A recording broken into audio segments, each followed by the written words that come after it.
সুনান ইবনে আবি দাউদের মধ্যে ইমাম আবু দাউদ সিজিস্তানি রাহমাতুল্লাহ উল্লেখ করেন, জাইদ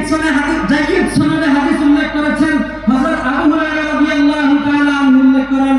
আন আবি হুরায়রা রাদিয়াল্লাহু তাআলা আনহু ক্বালা قال رسول الله صلى الله عليه وسلم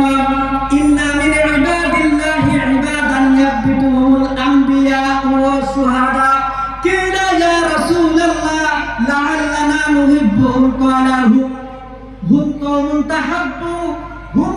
تحبوا من غير أموال ولا أنساب হযরত আবু হুরায়রা রাদিয়াল্লাহু তাআলা আনহু বর্ণনা করেন, রাসূলুল্লাহ সাল্লাল্লাহু আলাইহি ওয়াসাল্লাম বলেন, আমার উম্মতের মধ্যে এমন কিছু বান্দা রয়েছে যাদেরকে কিয়ামতের ময়দানে দেখে সমস্ত নবী রাসূলগণ ঈর্ষা